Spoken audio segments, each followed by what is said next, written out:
Muy buenas tardes, jueces, juezas, fiscales, abogados privados, defensores públicos, alguaciles, notarios, académicos, estudiantes, usuarios en sentido general del Poder Judicial. Soy el consejero Leonardo Recio Tineo, consejero del Poder Judicial de la República Dominicana en representación de los jueces y juezas de paz.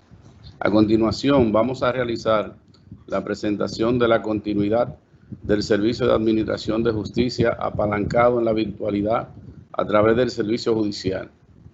A través del tiempo, el Poder Judicial se ha embarcado en la implementación de acciones tendentes a fortalecer su función, abordando temas de gran importancia de cara a la carrera judicial y la incorporación de mejoras de sistemas y procesos judiciales.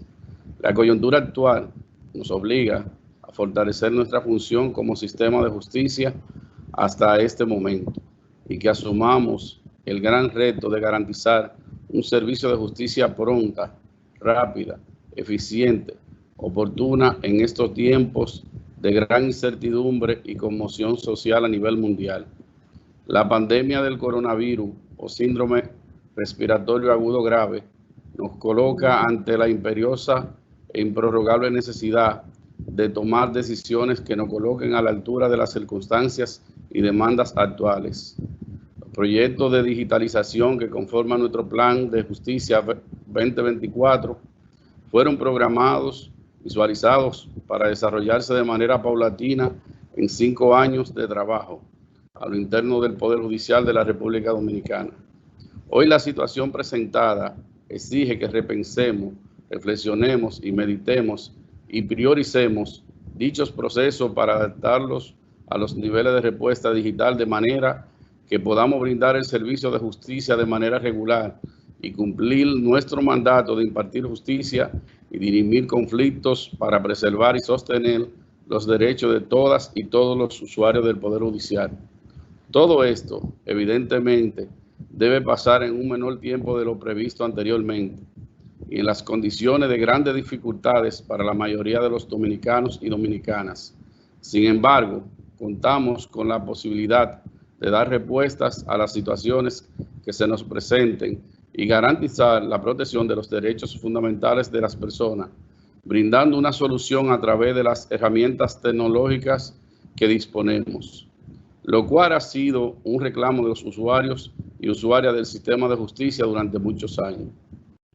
La circunstancia actual amerita una respuesta rápida y efectiva para lograr poner en marcha iniciativas como el servicio judicial y de esta forma cumplir con la demanda de la sociedad de proveer una administración de justicia pronta, rápida, eficiente y oportuna, con la posibilidad de tener fácil acceso de todos y todas los usuarios.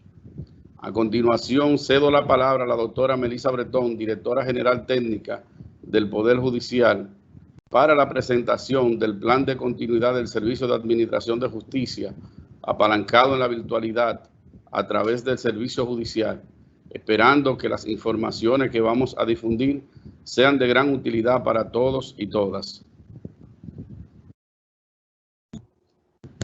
Buenas tardes a todos y todas. Un placer para mí estar en esta tarde compartiendo con ustedes esta propuesta de servicio judicial, que no es más que una visión a favor de una continuidad en el servicio de administración de justicia. Vamos a hacer una presentación. Yo voy a iniciar con algunas slides de contexto justificativas y que generan el espacio propicio para entrar en detalle en esta propuesta que desde el Poder Judicial se ha estado trabajando. Podemos continuar.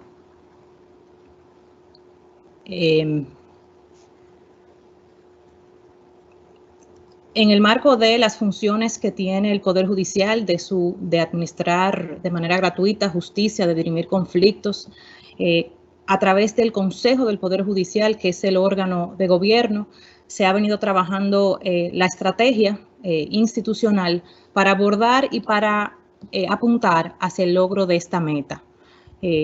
La estrategia que tenemos actualmente es efectivamente el Plan Estratégico Institucional, denominado Visión Justicia 2024, que inició en enero del 2020, luego de un proceso amplio de construcción el año pasado, en que muchos y muchas de ustedes que están aquí fueron consultados, fueron llamados a mesas, recibimos comentarios de su parte a través de una plataforma web destinada para los fines y que dio como resultado un documento que para nosotros no es un documento inerte, sino un plan vivo, y que plasma la estrategia 5 años. Esa estrategia realmente tiene contemplada el uso de herramientas tecnológicas, la provisión de servicios a distancia, el almacenamiento en la nube, el depósito de documentos remotos, muchas de las cosas que hoy en el contexto de esta situación resultan o resuenan de forma más fuerte, más pertinente que nunca.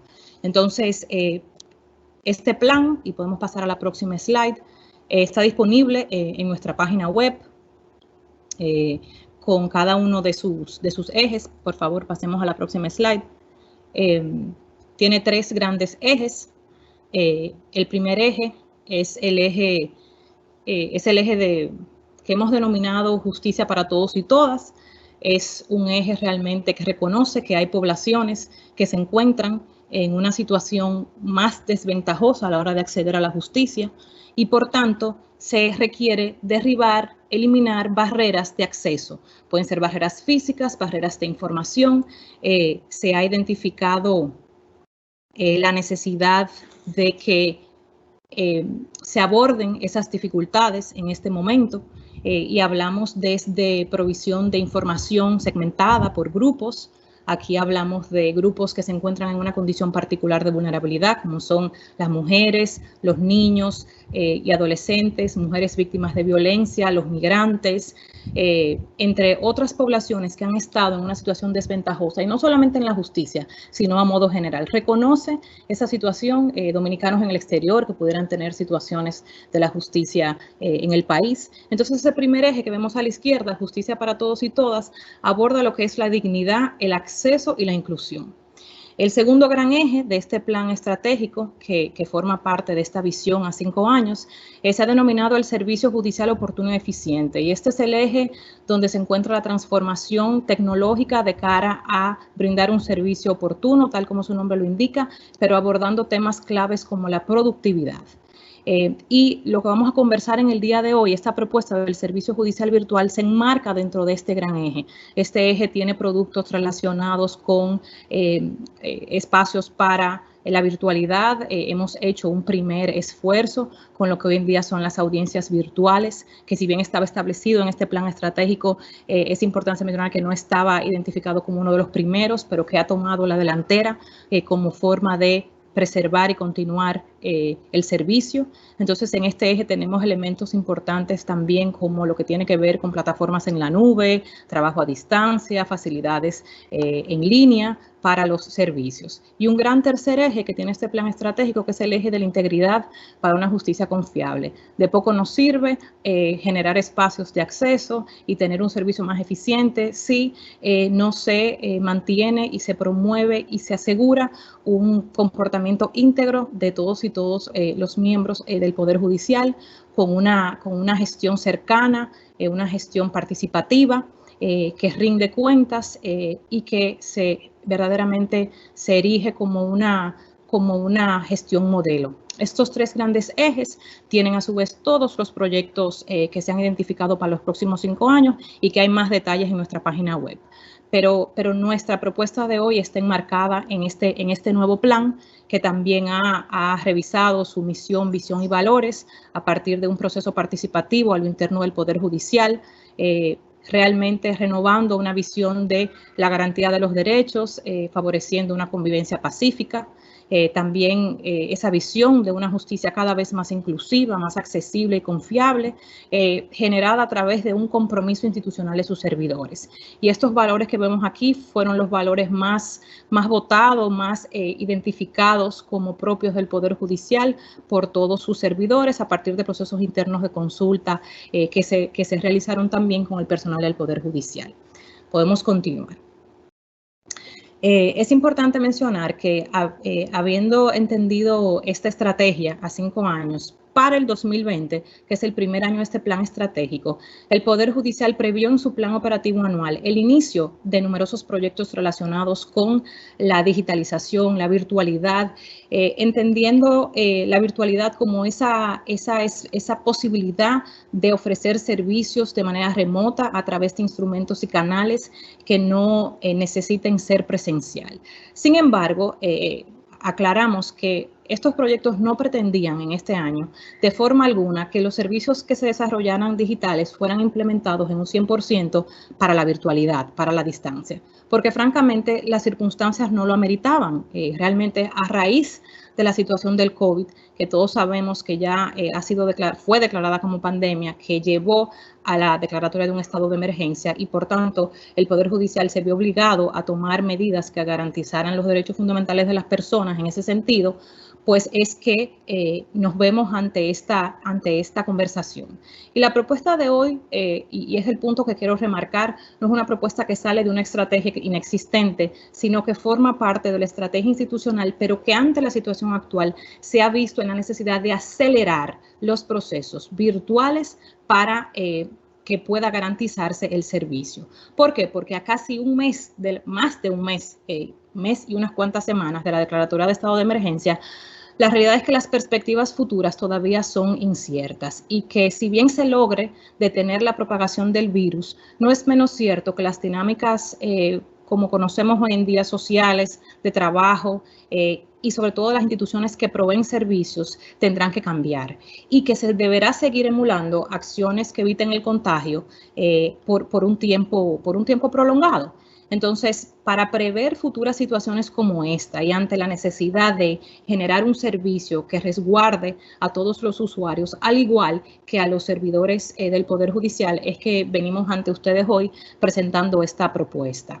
Es importante mencionar que esto es algo sustantivo porque realmente busca cambiar de manera radical, de manera importante, significativa, interacciones importantes, desde cómo se depositan los documentos, cómo corre ese curso, ese flujo dentro del Poder Judicial hasta su publicación. Y esto no es un tema menor porque a nivel tecnológico, y esta próxima slide es mi última slide, con esto culmino, a nivel tecnológico la situación en el Poder Judicial es compleja. Hay una diversidad de plataformas informáticas que existen hoy en día, alrededor de 76 aplicaciones informáticas. Más de 50 de ellas se utilizan en la parte administrativa, alrededor de 23 en la parte jurisdiccional. Estas aplicaciones tecnológicas no conversan entre sí, entonces se dificulta colectar información estadística rápidamente, porque hay que generar espacios para que las mismas puedan generar los datos necesarios a nivel nacional. Además, y esto es un tema importante, estas aplicaciones funcionan bajo una dinámica de cliente-servidor, que no es más que son aplicaciones que tienen que instalarse en una computadora, conectarse con el servidor del Poder Judicial in situ y, por tanto, dificulta lo que es una provisión de un servicio remoto, de un trabajo colaborativo. Y si bien ya se ha iniciado a trabajar con plataformas en la nube y con plataformas web para ir avanzando en este proceso, esto no es un tema menor por la situación tecnológica en la que nos encontramos. Sin embargo, sabemos que es una apuesta importante, que hay oportunidades para hacerlo y de eso se trata el día de hoy. Con esta parte yo culmino y le doy la palabra al doctor Helder Tavares, quien va a continuar con la presentación. Saludos a todos. Buenas tardes, amigos todos, señoras y señores. Me toca en esta oportunidad presentar ante ustedes el bosquejo de lo que sería la propuesta, ¿no? de nuevas modalidades que permitan al Poder Judicial y al Servicio de Administración de Justicia reanudar las labores, pero también garantizar su continuidad sin importar los escenarios relativos a la pandemia que nos azota en la actualidad que se presenten. Hay múltiples escenarios, todo el mundo los conoce, persiste incertidumbre en cuanto a cuál de los escenarios será el que nos tocará. Lo que sí es cierto es que no importa cualquiera de esos escenarios, el Servicio de Administración de Justicia continuará siendo un servicio esencial para la vida en sociedad y, por lo tanto, en ese contexto, el Poder Judicial se encuentra pensando la manera en que podrá garantizar la continuidad de ese servicio. En la segunda línea, en verde, hay 5 rectángulos que podrían explicar los macroprocesos o etapas de un proceso judicial. A la izquierda tenemos que el caso inicia en la recepción, a través de la recepción del mismo. Luego de que se recibe, el caso debe pasar a una fase de análisis, si es un caso administrativo. Si es un caso contencioso, esta fase podría llamarse como de instrucción del proceso. Luego de que el expediente o caso entra en estado de fallo, el tribunal se dispone a emitir la decisión. Emitida la decisión, inician entonces las diligencias de la publicidad a la contraparte de esa decisión, en el caso de la notificación, que abre los plazos para ejercer los recursos. Posteriormente culmina cada instancia de un proceso, en la decisión como tal, entonces debe ser publicada para la posteridad. Todas estas etapas del proceso son las mismas que siempre han sido. Probablemente en cualquier tribunal del mundo son esas las etapas. Y en el caso de República Dominicana, hasta ahora, esas etapas se han dado de manera presencial, en todos los casos, salvo algunas excepciones, y siempre acompañada del papel. La presencia del abogado, del usuario, acompañado del papel ante las oficinas del tribunal. Como todos sabemos, la situación que nos afecta en la actualidad prácticamente que impediría que esas etapas se puedan dar de esa manera, puedan fluir de manera normal bajo el esquema tradicional que siempre han funcionado. Y es atendiendo a esa realidad que se ha pensado en planes, en un plan para pensar en nuevas modalidades que permitan vencer esta realidad. Bien. Volvemos entonces a la recepción del caso. Se plantea entonces la posibilidad de que se cuente con un portal transaccional que en efecto sea la puerta de entrada a todos los tribunales del país. Es un portal que funcionaría en una página web que estaría dedicada exclusivamente a los servicios que brindan los tribunales, sin importar la materia, sin importar la instancia, sin importar el grado del tribunal. La idea es que ese portal pueda soportar la introducción de asuntos y solicitudes ante cualquier tribunal del país. Esas presentaciones de asuntos y solicitudes a través del portal se darían de forma virtual, utilizando las tecnologías disponibles y básicamente el Internet. Para poder habilitar esas funcionalidades, entonces se prevé que los usuarios puedan registrarse en ese portal. Se prevén inicialmente al menos 3 tipos de registros. Personas físicas, no abogados, que pueden ser el caso de aquellas personas físicas que han decidido representarse a sí mismas en los casos en que la ley así lo permite. Simplemente personas que pueden iniciar trámites que no requieren ministerio de abogado, que los hay. Se prevé también la posibilidad de que, evidentemente, los abogados se registren como tales, provisto de que puedan presentar, ¿no?, la documentación que los avala como tales. Se prevé también la posibilidad de que entidades jurídicas que de alguna manera tienen vinculados abogados y gestores puedan también tener cuentas, una especie de cuenta corporativa. Los abogados podrían tener personas físicas asociadas a sus cuentas, en el caso de los gestores o paralegales, por ejemplo, de manera tal que estas personas también puedan solicitar los servicios que se habilitarían una vez ocurra dicho registro. Registrado el usuario, entonces, se abriría la oportunidad de iniciar trámites, asuntos y solicitudes, y añadir solicitudes a casos existentes, y sobre eso vamos a hablar un poco más adelante.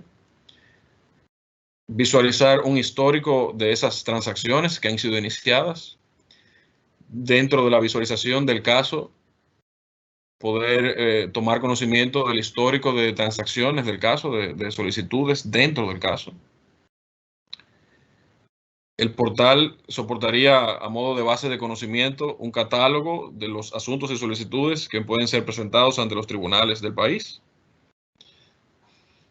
con los requisitos, con las tasas judiciales envueltas en cada uno de ellos, eventualmente la base legal, la vinculación al directorio de tribunales, que sería una lista de los tribunales organizados por competencia material, competencia territorial.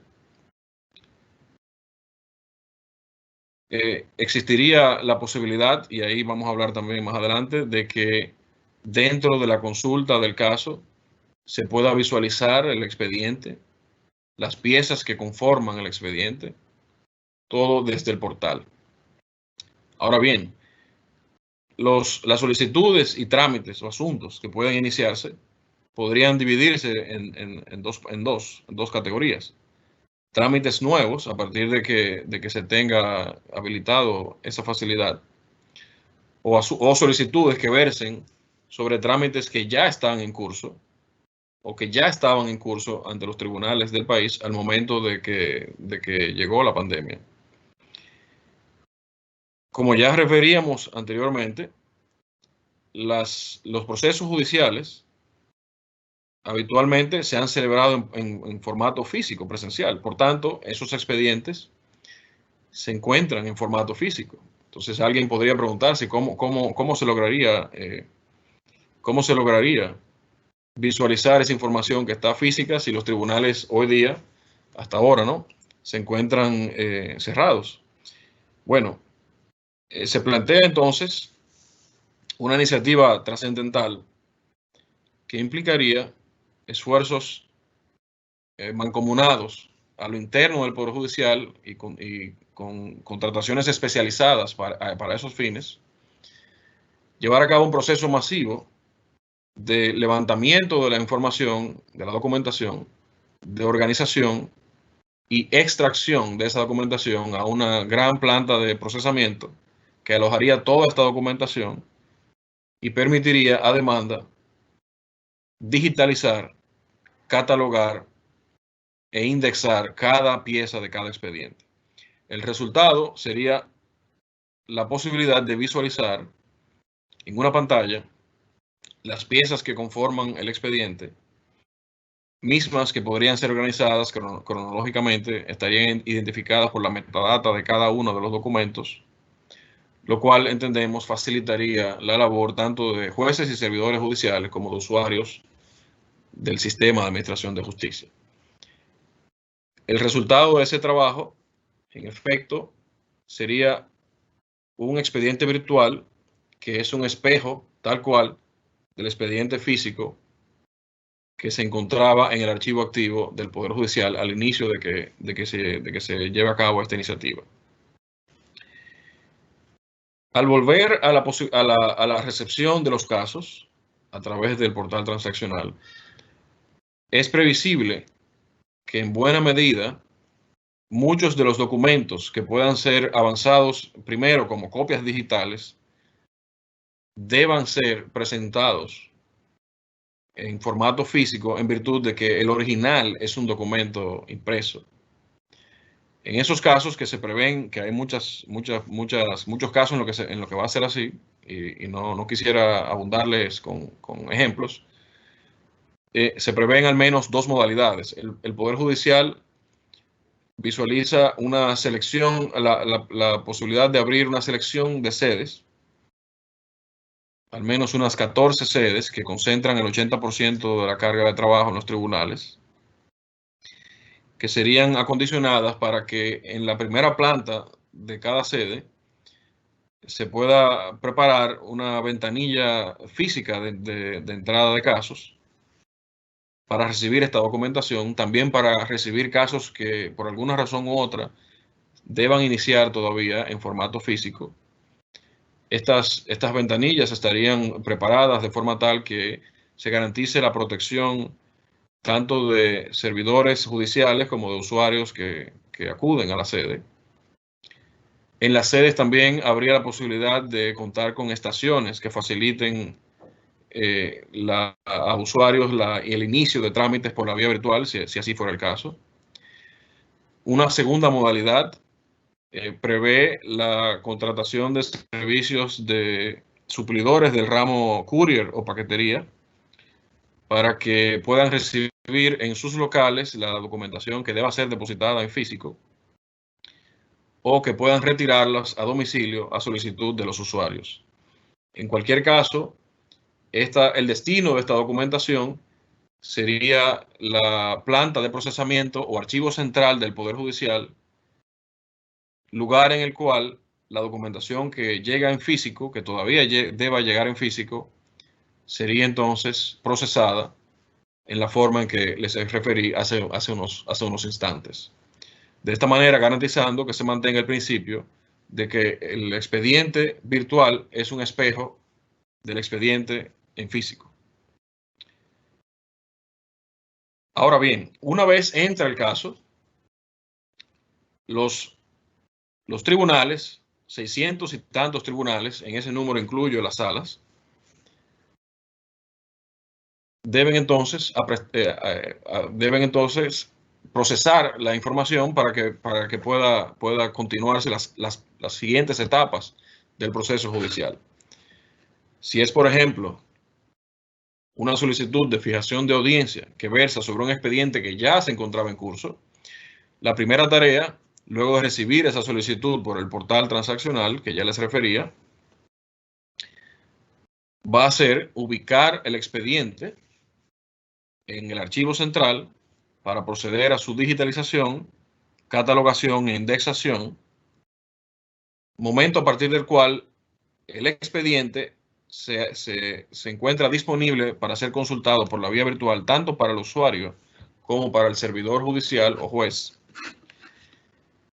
Y para este último, entonces, habilita la posibilidad de organizar la audiencia, que de mantenerse la situación que nos ocupa en la actualidad, tenemos entonces la experiencia que está ocurriendo con la jurisdicción de atención permanente y la jurisdicción de ejecución de la pena, que ya llevan cerca de 2.000 audiencias celebradas por la vía virtual, soportada en la herramienta que justamente está soportando este encuentro el día de hoy. De esta manera, si fuese el caso, el tribunal, contando con la información que los representantes de las partes habrán debido incluir al momento de registrarse en el portal, tendrá la información de contacto y demás necesaria para poder organizar y fijar dicha audiencia virtual. Como parte de los servicios asociados al portal, se prevé disponer de un buzón de notificaciones electrónicas. Buzón que permitiría al tribunal tener certeza de cuándo el usuario correspondiente, el que ha recibido, el destinatario de la notificación, digamos, de tener certeza del momento en que ha tomado conocimiento de esa notificación. Eso quiere decir que el buzón formaría parte del portal, si bien el aviso de que hay una nueva notificación deba realizarse por las vías que el usuario haya decidido elegir o preferir. Léase el mensaje de texto, léase el correo electrónico o incluso hasta la llamada por teléfono. Tenemos entonces que el tribunal tendría el histórico de transacciones que han sido sometidas a ese tribunal en particular, que podría manejar el estatus de las mismas, que podría trabajar sobre ellas, y que esas acciones o eventos generarán notificaciones a los usuarios a través del portal. Esto permitiría entonces que haya un ciclo de retroalimentación interna, externa, que garantice que el nuevo modo de funcionar sea viable y que tenga calidad desde el punto de vista de los procesos de negocio. Bien, sabemos que el proceso de instrucción de los casos judiciales puede ser iterativo. Hay un proceso de instrucción que no es siempre previsible, y el devenir de las solicitudes y su procesamiento está pensado para soportar esa modalidad de funcionamiento natural de los procesos judiciales. Una vez el expediente, entonces, entra en estado de fallo, queda a cargo del tribunal la emisión de la decisión. Como ustedes saben, el Consejo del Poder Judicial, en su sesión del día de ayer, ha dado al sistema la aprobación de la política de firma electrónica, tanto de procesos judiciales como administrativos, que posibilita la emisión de manera válida de documentos, incluyendo decisiones y sentencias, a cargo de los tribunales, utilizando la firma electrónica. Esto permitirá entonces que, una vez elaborado el documento, la decisión pueda ser emitida por los tribunales, por los jueces, de manera válida, de forma no presencial. En efecto, un cambio paradigmático de alta significación. En realidad, lo que permite esta tecnología es que el documento original, el documento con validez de original, sea justamente el documento digital y ya no el documento impreso firmado con lapicero. Es un cambio importantísimo que habilita un mundo de posibilidades para las cuales esta modalidad que estamos viendo funcionará a la perfección.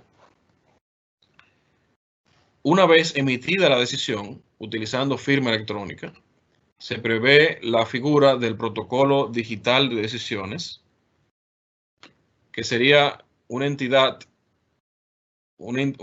intangible que secuencializa las decisiones que emiten los tribunales del orden judicial utilizando la firma electrónica, y que garantiza entonces un medio para que los terceros puedan, por sus propios medios, validar los documentos emitidos por el Poder Judicial.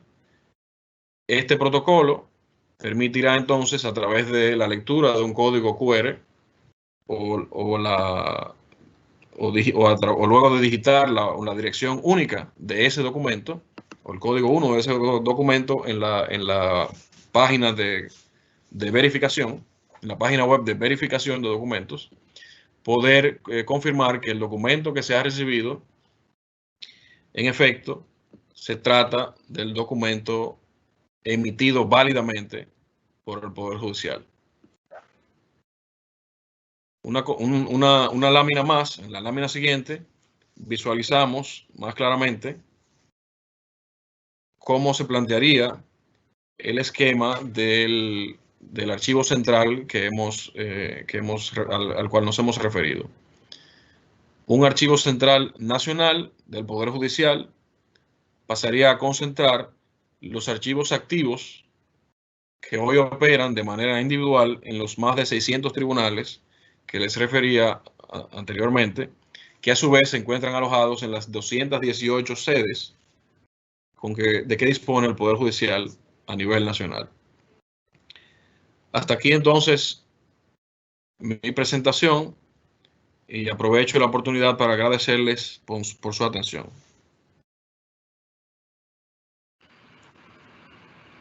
Bueno, muchas gracias, doctor Helder Tavares y doctora Melissa Bretón. por esta magistral presentación del servicio judicial.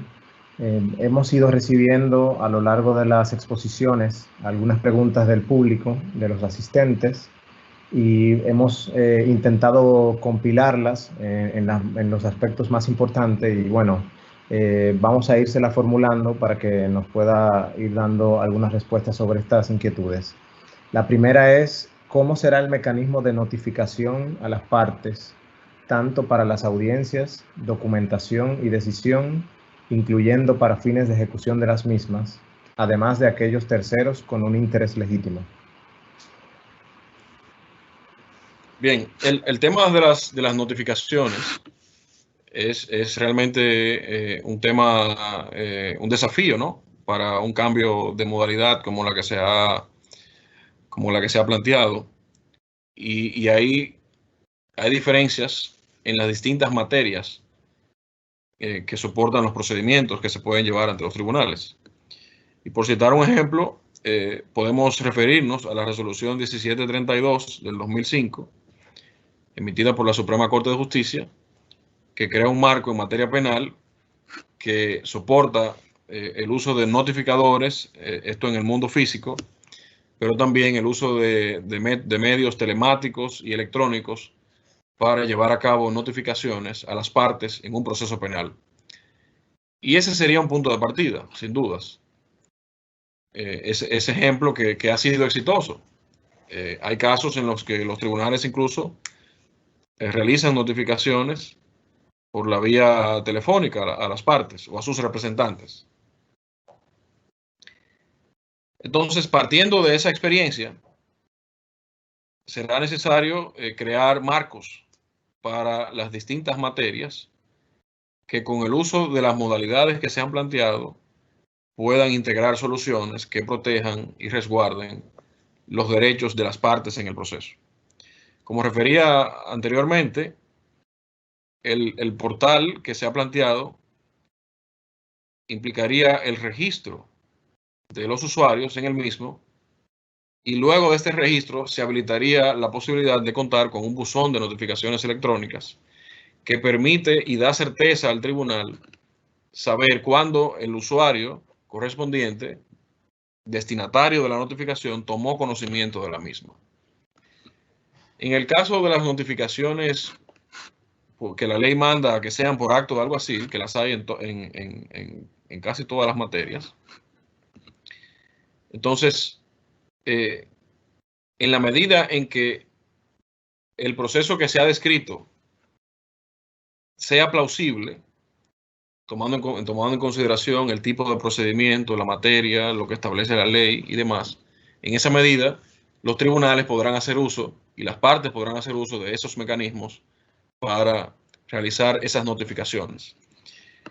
Hay un caso interesante con el tema de la firma electrónica, que en vista de que según la ley 126-02 y su norma complementaria, una vez un documento es firmado electrónicamente, y ahí hay que establecer que el año pasado, en octubre de 2019, se emitió una resolución, norma complementaria de la ley 126-02 por el Indotel, que establece las condiciones para que una firma electrónica se equipare, ¿no?, a una firma digital.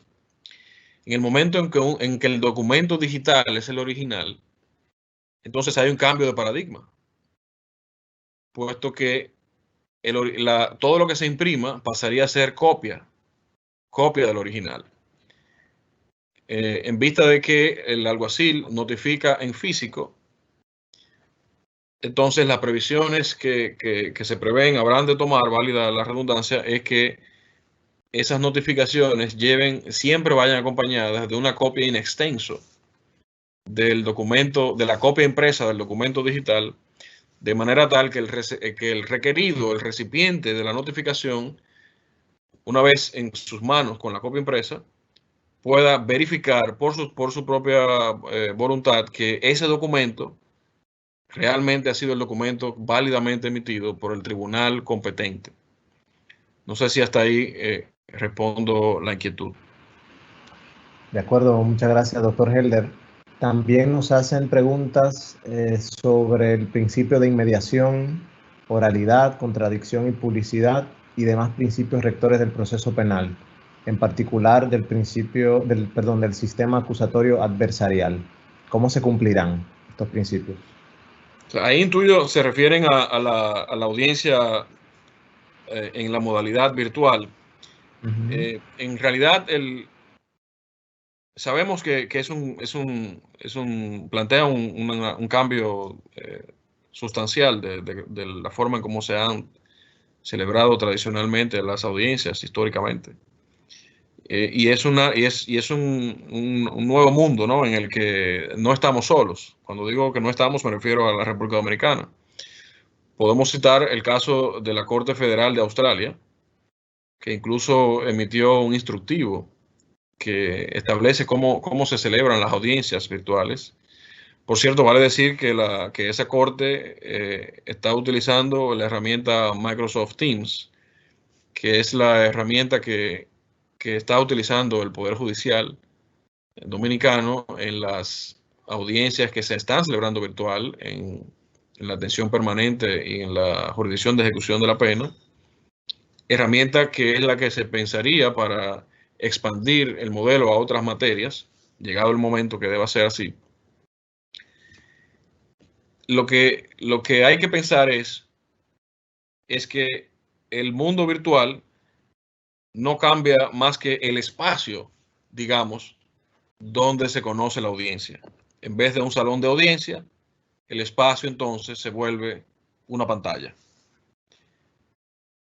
Y digo esto porque, y cito el caso puntual de cómo se trataría, cómo se trataría la situación de la que una persona que no es parte del proceso, un ciudadano, desea participar en una audiencia que se esté celebrando virtual.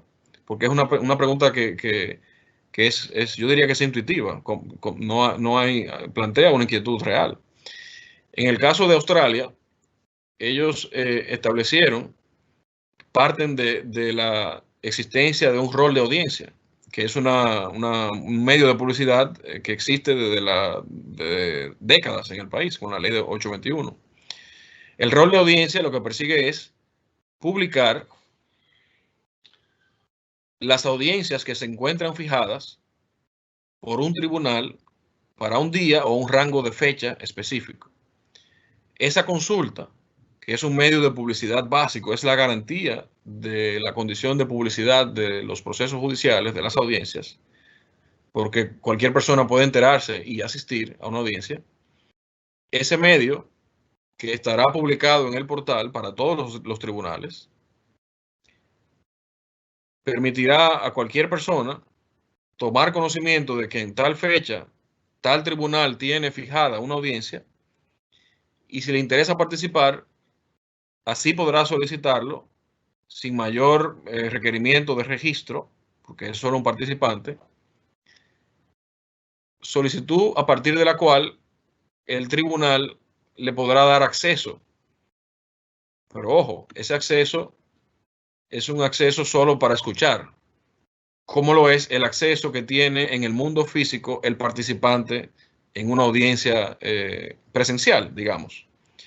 O sea que, si se mira de esa manera, la habilitación de celebrar audiencias virtuales en el espacio virtual, digamos, busca siempre garantizar el principio de que haya una equivalencia entre lo que se puede hacer en la audiencia presencial y lo que se puede hacer en la audiencia virtual. Gracias. De acuerdo, sobre estos principios también hacían algunas precisiones, como por ejemplo la valoración de las pruebas en materia civil en cuanto a la aportación de documentos. También se preguntaban sobre las revisiones obligatorias, de igual manera las audiencias preliminares y los juicios de fondo, y si está prevista la celebración de audiencias virtuales en materia civil, de entierros y de niños, niñas y adolescentes. El modelo que se ha planteado no tiene preferencias por materias. En realidad, se parte del reconocimiento de que el servicio de administración de justicia es esencial para la vida en sociedad, es una función del Estado, en efecto, y que como tal debe estar en funcionamiento siempre. Y por eso se trata de un plan de continuidad del servicio de administración de justicia, no importa los escenarios que se presenten ante la situación que se vive. Entonces, a la luz de eso, la modalidad no mira materias. La situación especial de ciertas materias deberá ser analizada caso a caso, siempre buscando que las partes en el proceso vean sus derechos resguardados y que se cumplan y se garanticen esos derechos. De acuerdo. Otras preguntas también versan sobre qué sucederá con los casos en curso actualmente en los tribunales. En otras palabras, qué procedimiento de transición se tiene previsto considerando la extracción de los expedientes para el proceso de digitalización. Bien, justamente eso es uno de los grandes retos que plantea una modalidad como la que se ha descrito en la tarde de hoy. Si bien en el país hay experiencias previas similares, podemos citar el caso de la jurisdicción inmobiliaria, los registros de títulos, que pasaron por un proceso similar, que no detuvo la operación de los mismos, y al final terminaron fortalecidos de una manera notoria, resguardada la información y accesible por medios virtuales. Entonces, en este caso, el proceso de extracción al que se ha hecho referencia busca precisamente garantizar que la información contenida en los expedientes, atendiendo al principio de que el expediente virtual sea un espejo del expediente físico, pueda ser accesible, no importa las condiciones o circunstancias que estemos viviendo. Muchas gracias. Muchas gracias. También se preguntan cómo se puede garantizar la confiabilidad y seguridad de los expedientes y de las piezas que lo conforman, de las sentencias y de las firmas digitales que la sustentan en el marco de la virtualidad. Bueno, una plataforma como la que se ha descrito debería contar, y así que contaría con los estándares de seguridad establecidos para este tipo de plataformas web. La ventaja de esto es que el Poder Judicial no es pionero en esto. En el mundo, no me refiero en el mundo judicial, sino en el mundo de los procesos de negocios y hasta públicos. Estas son tecnologías que ya han madurado, que se tienen ya en algunos casos más de una década en funcionamiento, y todos y cada uno de nosotros en nuestra vida diaria, a veces hasta sin darnos cuenta, la estamos experimentando en algún servicio que solicitamos. Me refiero a bancas, aseguradores, grandes proveedores de servicios. Son tecnologías que están en funcionamiento desde hace tiempo y que si bien el mundo virtual plantea riesgos nuevos, estos son solo eso, porque siempre hay riesgo y el riesgo de mantener las cosas en físico existe también. O sea que la nueva modalidad plantea o vendría ya con la ventaja de beneficiarse de la experiencia que hay en múltiples sectores sobre la adopción de estas tecnologías. Muy bien. También nos preguntan sobre el mecanismo de acceso para aquellas personas con barreras materiales, tema de internet, falta de acceso a una computadora o de conocimiento a las audiencias virtuales, el tema de la brecha digital, es decir, el tema del acceso en sentido general, si se ha planteado. Sí, ese es un tema muy importante y desde de entrada se reconoce que en cualquier caso la modalidad virtual no ha de ser la única. Y en la presentación ya referíamos algunas modalidades que se están previendo, que son viables para garantizar el acceso por otros medios. Ahí hay un reto importante para que usuarios externos e internos puedan gestionar el cambio, la transición de una manera exitosa. Es un cambio trascendental que supone retos y desafíos para todos, y en la medida de eso estará el éxito. Pero entendemos que las personas que así lo necesiten tendrán la modalidad presencial para garantizar el acceso al servicio de justicia.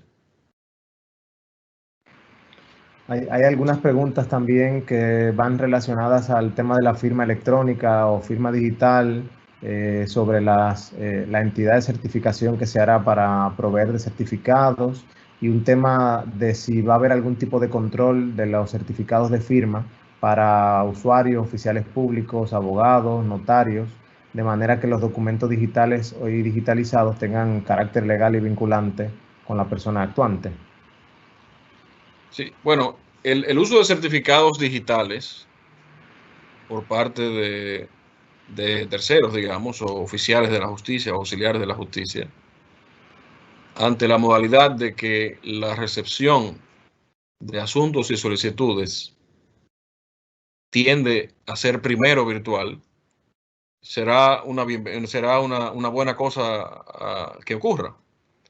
O sea que, en todo caso, es un reto de la comunidad jurídica en general la adopción de estas tecnologías, y en la medida en que el documento original sea digital, evidentemente que no habrá la necesidad de disponer de una modalidad presencial para recibir el documento físico, porque el documento físico no será el válido. El válido habrá sido el digital.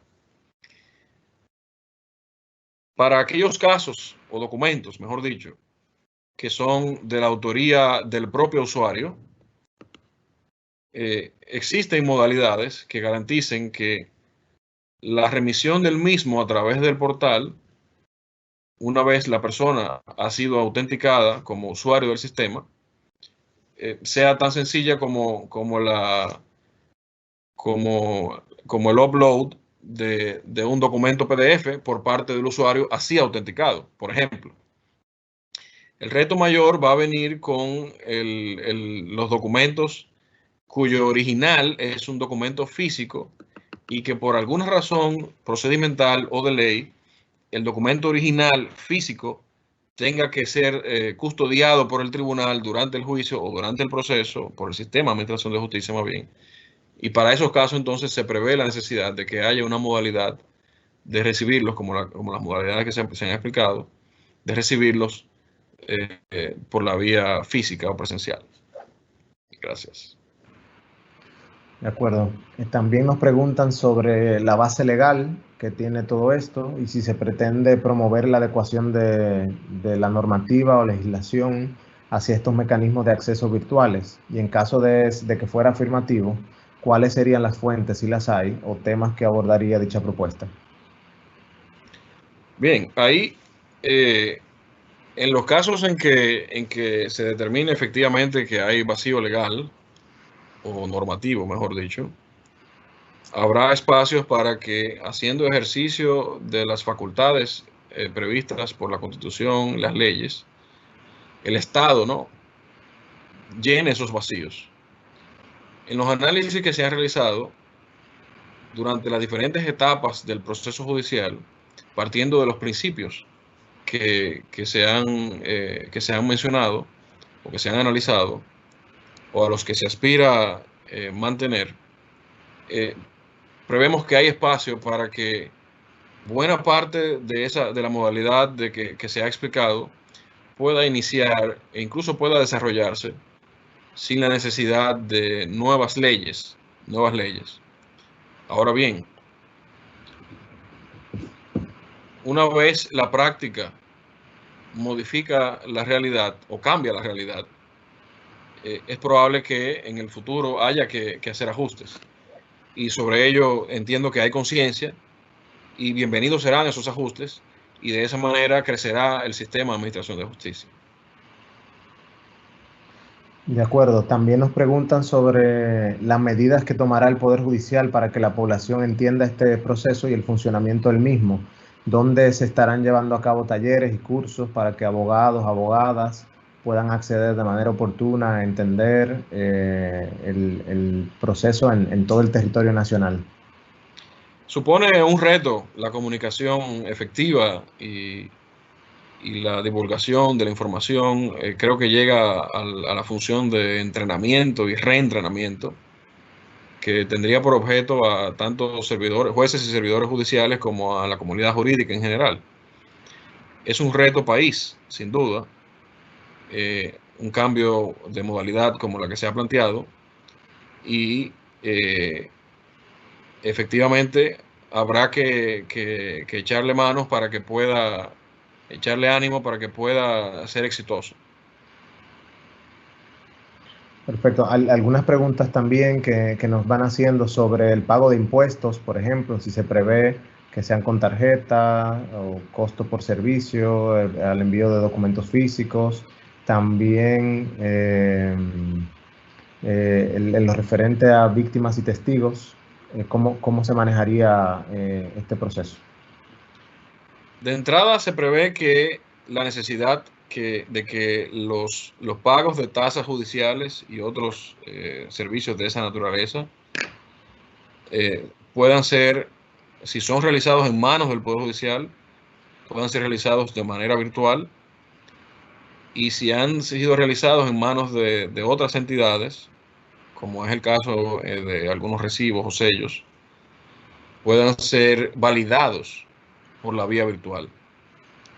Esa necesidad se reconoce y debe ser así, en la medida en que, si no lo es, entonces al usuario se le agregaría una diligencia que debe hacer presencial. Entonces eso se tiene previsto, esa necesidad, y el portal sería el lugar para garantizarla o para materializarla. En el caso de víctimas y testigos, el espacio virtual, las herramientas con las que se dispondría, de las que se tendría a disposición para llevar a cabo, para materializar esta modalidad, soportan la participación de todos los actores, digamos, que están llamados a participar en un juicio, con lo cual no se visualizan obstáculos más allá de la propia gestión del cambio, evidentemente, de que se pueda garantizar la participación con la protección adecuada y la seguridad de víctimas y testigos. Perfecto. Se preguntan sobre la plataforma física que soportará el archivo central del Poder Judicial para responder a la alta demanda que pudiera generarse. Pues ya sabemos que todo va a la nube, pero es necesario saber el tipo de hardware que garantizará o software para el uso de la virtualidad.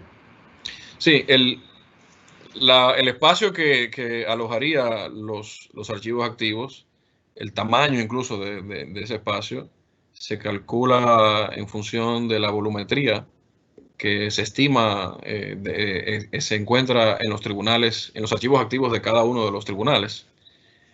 En función de esa volumetría es posible calcular el espacio que se necesitaría, y los estándares de seguridad, de condiciones ambientales incluso, y otras características de este tipo de almacenamiento que son requeridas para que sea efectivo en el tiempo, son determinables.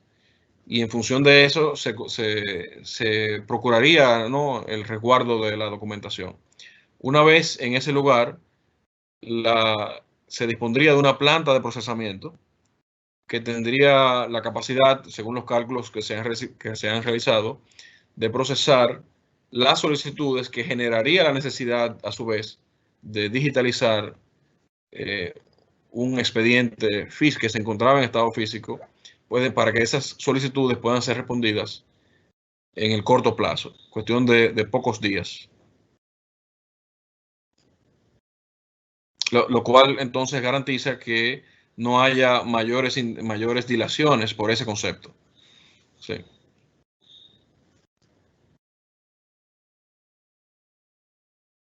Sí, gracias. Sí, un poco para retomar algunas de las cosas comentadas. el tiempo realmente es corto en el marco de este formato. Es importante mencionar dos cosas. Uno, que vamos a consolidar todas las preguntas que hemos recibido en el día de hoy y vamos a generar sus respuestas y las vamos a publicar en la página web como una forma de respuesta a todas las preguntas que todas son importantes y que hemos recibido en el día de hoy. Y también recalcar el punto de la comunicación, y nosotros estamos conscientes y sabemos la importancia de que todo este proceso, paso por paso, sea comunicado con todos los actores internos y externos, porque realmente requiere de una estrecha conversación y colaboración con toda la comunidad. Eso es todo. Muchas gracias. Muchas gracias, doctora Melissa, doctor Helder. En efecto, todas las preguntas estarán siendo compiladas y sus respuestas publicadas en la web del Poder Judicial. Y nada, agradecemos a todos los miembros de la comunidad jurídica, a las casi 1.600 personas que de manera simultánea siguieron este evento en vivo. Así que les damos las gracias y tengo el placer de pasar la palabra al honorable magistrado Leonardo Recio Tineo para el cierre del evento. Muchas gracias. Sí, queremos agradecer infinitamente la atención prestada a este evento, que lo que busca realmente es brindar un servicio pronto, rápido y eficaz a la ciudadanía con las herramientas tecnológicas de las cuales el Poder Judicial dispone. El Consejo del Poder Judicial ha implementado diferentes medidas para eficientizar el servicio judicial. Queremos agradecer la atención prestada y, tal como indicaron nuestros compañeros, esto apenas comienza y la idea final que tenemos es que tengamos una justicia sin papel, pero que vaya concomitantemente con la parte física hasta que en un proceso los expedientes físicos desaparezcan en el tiempo y los archivos judiciales físicos que están en los diferentes palacios vayan disminuyendo de manera paulatina. Cerramos este webinar del Plan de Continuidad de Servicios de Administración de Justicia, agradeciéndole inmensamente la atención prestada. Muchas gracias.